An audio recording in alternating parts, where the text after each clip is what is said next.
La llamada literatura gótica, nacida entre los siglos XVIII y XIX, explora las alucinaciones, fantasmas, delirios y terrores que no pudo desterrar la razón ilustrada.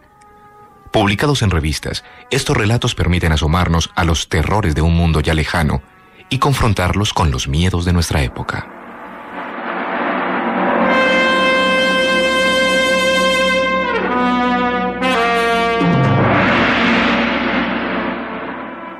El envenenador de Montremos, de Richard Cumberland.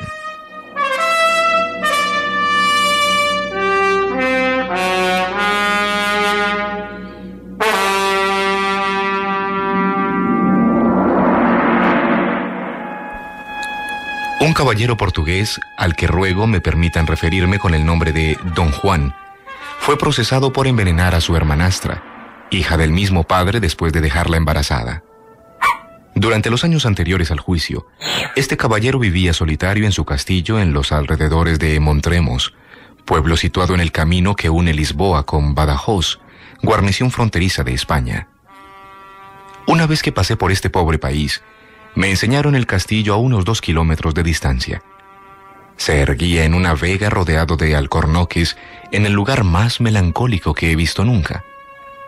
Las acusaciones contra este caballero eran tan graves y la historia de su vida era tan conocida en el lugar en el que vivía que aunque hubiera dado un gran parte de su fortuna para obras de caridad, nadie habría osado atravesar la puerta de su casa para agradecerle su generosidad ni para pedir ayuda, a no ser el pobre padre del convento Heronsmiter de Montremos, que hacía las veces de confesor y limosnero. Estas graves acusaciones, por un lado el incesto y por otro el asesinato, llegaron con el tiempo a oídos de la justicia y enviaron a Montremos una comisión para investigar el caso.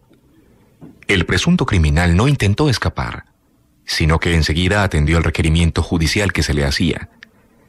De la declaración del acusado y del testimonio de los testigos, se supo que Don Juan había vivido desde su infancia en el seno de la familia de un rico comerciante de Lisboa, que mantenía importantes relaciones comerciales con Brasil. Al llevar Don Juan el apellido del comerciante, siempre se pensó que era su hijo natural. Como consecuencia de la secreta relación amorosa entre Don Juan y Josefa, hija única del comerciante, ésta quedó embarazada. Don Juan le dio una medicina y ella falleció pocas horas después con claros síntomas de haber sido envenenada.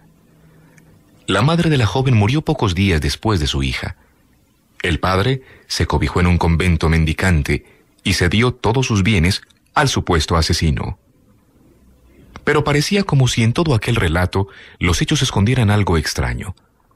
Algunos datos incriminaban sin duda alguna a Don Juan, y que el comerciante le cediera todas sus riquezas era algo tan contradictorio que dejó perpleja a toda la sala. Se pensó que si lo que se quería era obligar al acusado a aclarar más aquella historia, lo mejor era torturarle. Mientras se preparaban para hacerlo, Don Juan, sin dar la más mínima muestra de temor ante lo que iba a ocurrirle, les dijo a los jueces que tanto él como ellos se evitarían muchas molestias si escuchaban su confesión sobre algunos hechos sobre los que estaba dispuesto a decir la verdad, pero que con torturas no conseguirían obligarle a decir una sola palabra. Confesó que no era hijo del comerciante con quien vivía, como se había venido creyendo, y que con la fallecida Josefa no le unía más que un afecto mutuo y una promesa de matrimonio que admitió no haberse celebrado nunca. Afirmó ser hijo de un caballero bastante rico de Brasil, que le dejó de niño al cuidado del comerciante. Este, por razones que nunca llegó a conocer, decidió darle su apellido y le hizo creer que era el hijo huérfano de un familiar lejano. Rogó a los jueces que comprendieran que nunca había visto a Josefa como a una hermana. Cuando supo que se había quedado embarazada de él, pidió perdón a Dios por la ofensa que pensaba remediar con el matrimonio. En lo que se refería a la medicina que le había dado con sus propias manos, porque estaba enferma a consecuencia del embarazo, ella le había pedido que comprara una serie de medicamentos a un boticario, como si fueran para él, por miedo a que sus padres se alarmaran o sospecharan algo. Así lo hizo, y creyó que los ingredientes eran los correctos, ya que había estado presente mientras se preparaba el remedio y vio cómo el boticario mezclaba cada uno de ellos. Sobre este punto, los jueces le preguntaron si no le remordía la conciencia el decir que aquella dama no había muerto envenenada. Por primera vez entre lágrimas, don Juan respondió con tristeza que sí sabía que había muerto en aquellas circunstancias. ¿Había veneno en la medicina que tomó? Sí, lo había. ¿Fue el boticario el que añadió veneno al remedio o fue usted? Ni yo ni el boticario somos culpables. ¿Acaso fue ella misma la que, movida por la vergüenza, se suicidó y añadió el veneno sin usted saberlo? Solo escuchar la pregunta le dio miedo y puso a Dios por testigo de que ella era inocente.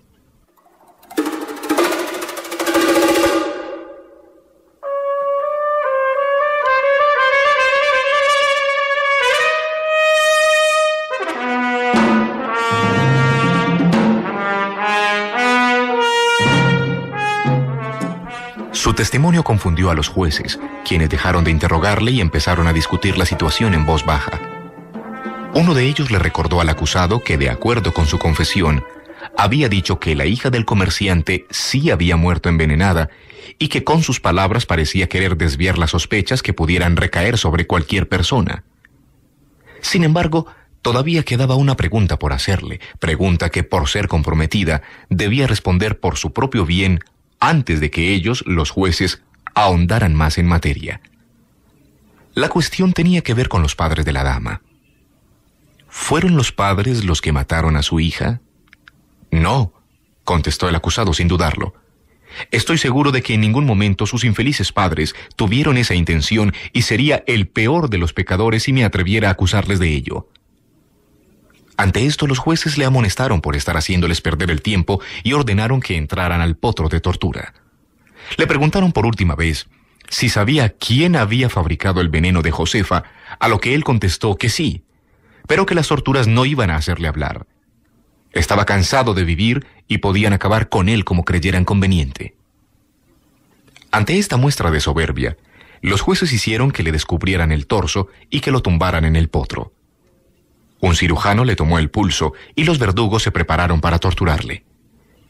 Tiraron de sus extremidades por una serie de cuerdas que habían atado a estas y que eran movidas por un torno. La infernal máquina tensó todos los músculos y nervios de su cuerpo de una forma horrible y cada miembro restalló de sufrimiento en un chasquido. Le empezaron a caer gotas de sudor por el rostro y el pecho, pero no se derrumbó ante las torturas de la máquina. No se oyó ni un solo gemido. El acusado vigilaba aquel ritual espantoso y les decía a sus verdugos que tiraran más fuerte, porque su pulso seguía igual de firme. El ingenio diabólico de los verdugos dio paso a una segunda tortura más cruel que la primera, con la que pretendían infligir un mayor dolor a aquellas zonas del cuerpo que aún no habían sido maltratadas.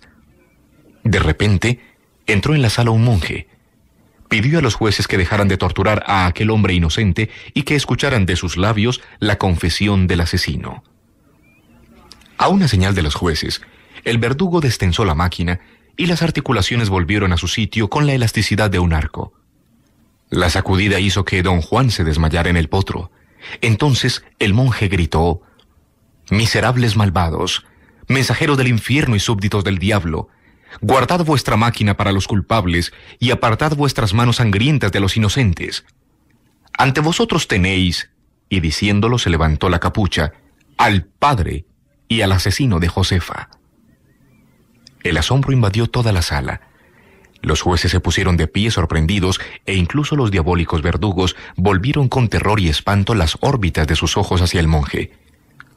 «Si están dispuestos», les dijo a los jueces, «a atender mi confesión mientras sus verdugos preparan el potro para el criminal más vil que nunca jamás se haya tumbado en él, escúchenme. Si no, no pregunten más, y pongan en funcionamiento esa máquina y sacien su apetito con el dolor humano que por primera vez van a poder infligir justamente». «Prosiga», dijo el juez con más autoridad. «Esa víctima inocente que yace inconsciente ante mis ojos», continuó diciendo el monje, «es hijo de un hombre excelente, que fue en otro tiempo mi mejor amigo. Lo dejó a mi cargo cuando era aún niño y se marchó a aumentar su fortuna a nuestras colonias de Brasil. Vivió allí 20 años y durante todo ese tiempo no volvió a Portugal. Entretanto, me enviaba grandes sumas de dinero para mantener a su hijo. Fue entonces cuando mi mala situación económica y cierto gusto por el despilfarro me hicieron concebir una idea diabólica: hacer mío lo que estaba a mi cuidado. Se lo comenté a mi mujer y, para ser justo con ella, he de confesar que se opuso durante un tiempo. Pero la fortuna no me sonreía. Vi la ruina cerca y nada podía sacarme de aquella desgracia si no era esa solución infame. Por fin, con persuasión, amenazas y movida por la necesidad, mi mujer accedió al engaño. Acordamos adoptar al niño haciendo creer que era hijo de un pariente que llevaba nuestro apellido. Mandé varias cartas a su padre como si fueran de su hijo y empezamos a gastar el dinero que venía de Brasil. El padre de don Juan falleció y en su testamento me dejó toda su fortuna para administrarla en nombre de su hijo y heredero. Llegados hasta allí, me invadió una nueva tentación y decidí no poner freno a mi ambición. Le propuse a mi mujer asesinar al heredero para así asegurarnos el regalo que Fortuna había puesto en nuestras manos. La sola idea la horrorizó y estuvo tan trastornada que no creí prudente volver a mencionárselo. Transcurrido algún tiempo, llegó a Lisboa desde Brasil el representante del difunto. Como conocía el contenido de mis cartas, me vi obligado a contarle a don Juan quién era realmente y cuál era su fortuna. En esta situación, temí la deshonra y que se descubriera la verdad, pero tentado por la avaricia, el orgullo y el demonio, conseguí que mi mujer accediera a participar en el crimen y juntos mezclamos el veneno que, si bien creímos destinado a don Juan, acabó en las manos de nuestra única hija. Se lo tomó y Dios descargó su venganza sobre nosotros. Asistimos a un doble asesinato: el de nuestra hija retorciéndose de dolor y el del niño que llevaba en sus entrañas. ¿Hay palabras suficientes con las que describir nuestro lamento? ¿Pueden imaginar torturas que superen el dolor que sentimos? Nuestra niña intentó en vano con todas sus fuerzas vencer a la muerte. Se lamentaba de nosotros, nos consolaba, o mejor dicho, nos perdonó. Confesamos ante don Juan nuestra culpabilidad y le pedimos que nos diera el castigo que la justicia exigía y que nuestros crímenes merecían. En aquel terrible momento, nuestra hija, con su último soplo de vida y con solemnes palabras, consiguió arrancarle a don Juan la promesa de que, callando lo ocurrido, nunca permitiría que sus padres fueran ejecutados públicamente. Y ya hemos visto cómo ha cumplido su promesa. Mirad, muere como un mártir para conservar el honor. Vuestras malditas torturas han acabado con él. Nada más terminar de pronunciar el monje estas palabras en voz alta y lleno de rabia, el desdichado don Juan abrió los ojos. Podría haber vivido unos minutos más, pero Dios no pudo tolerar durante más tiempo el dolor de un inocente y paró su corazón para siempre. El monje no podía apartar la mirada de él y se quedó horrorizado cuando el joven estiró los deformados miembros de su cuerpo antes de expirar. ¡Malditos monstruos! Dios vengará esta muerte sobre vuestras almas el día del juicio final. Su sangre caerá sobre vuestra conciencia, ministros de las tinieblas. En cuanto a mí, si mi arrepentimiento no ha conseguido aplacar la venganza divina, mi alma dolida encontrará alivio en las llamas del infierno, al pensar que también vosotros compartiréis sus tormentos.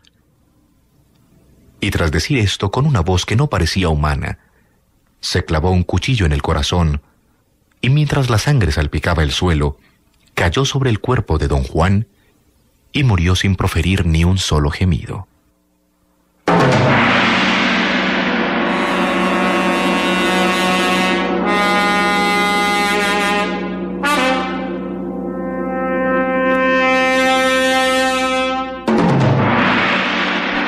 En Literatura para Oír les estamos presentando Cuentos Góticos, obras de dos escritores ingleses, Richard Chamberlain y John Galt.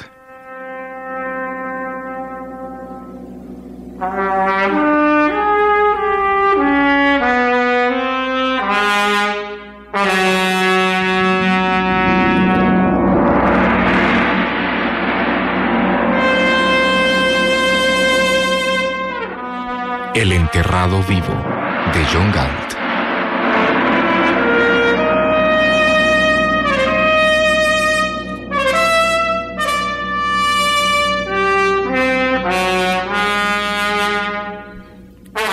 Durante algún tiempo tuve una fiebre crónica.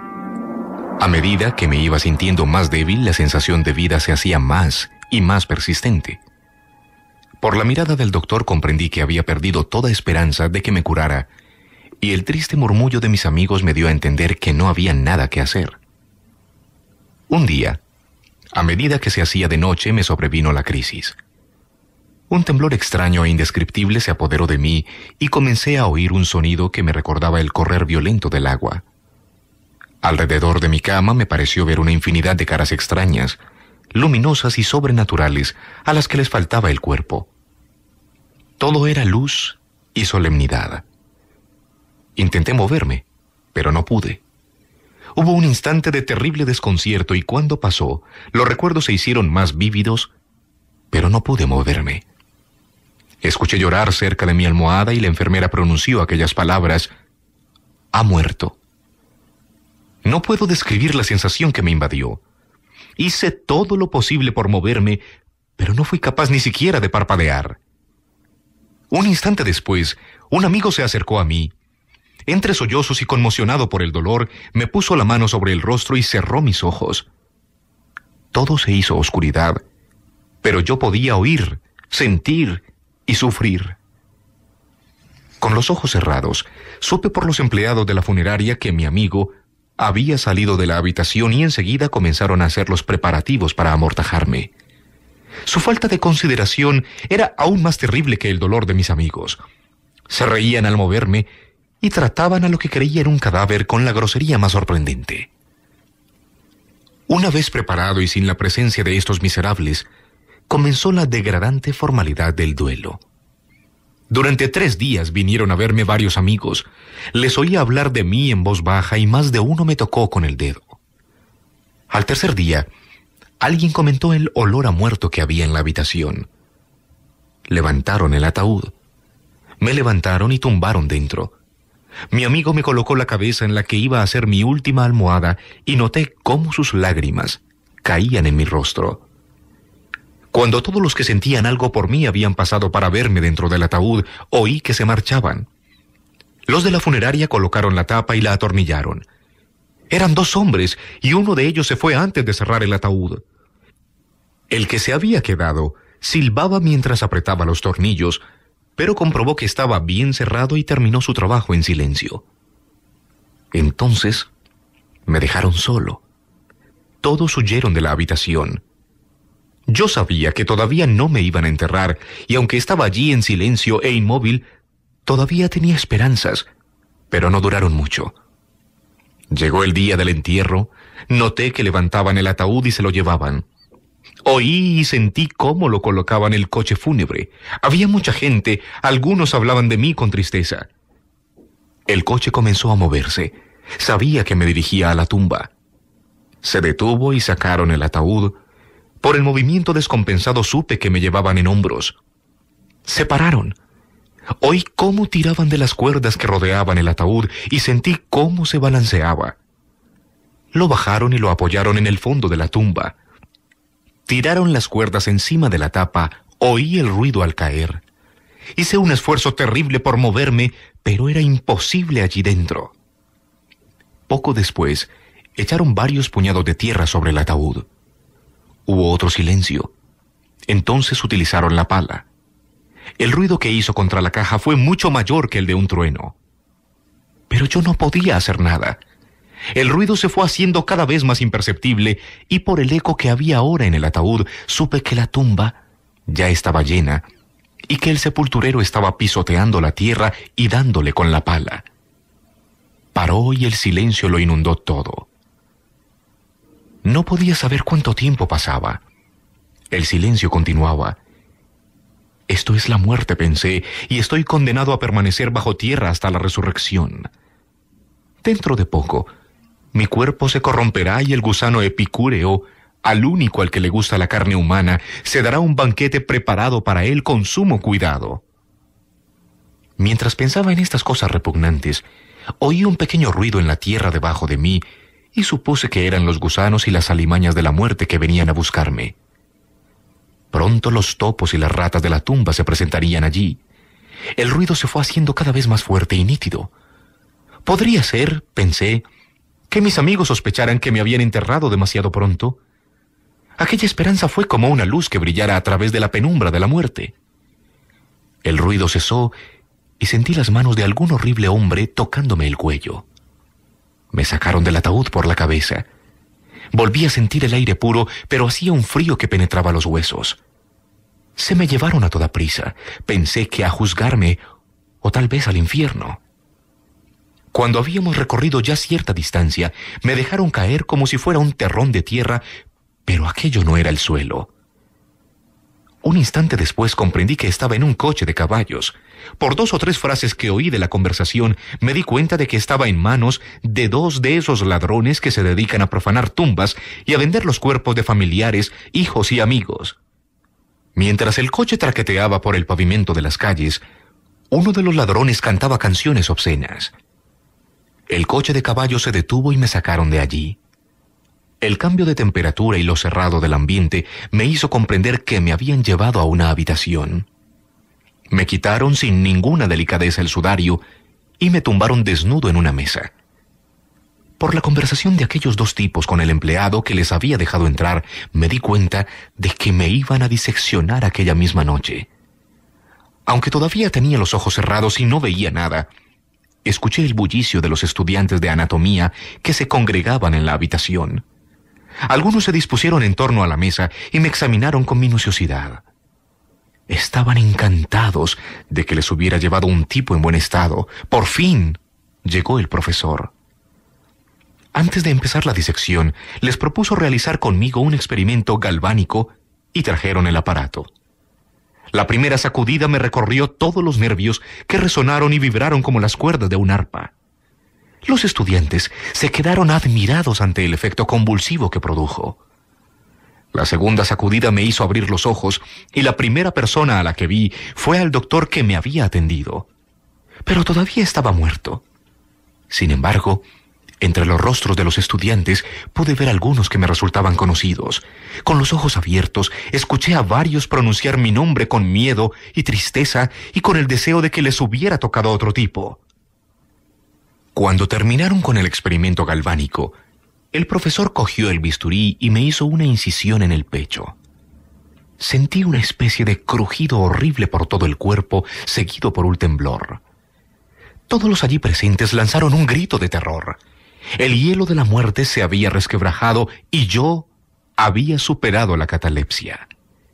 Hicieron todos los esfuerzos posibles por reanimarme y en 1 hora recobré todas las facultades.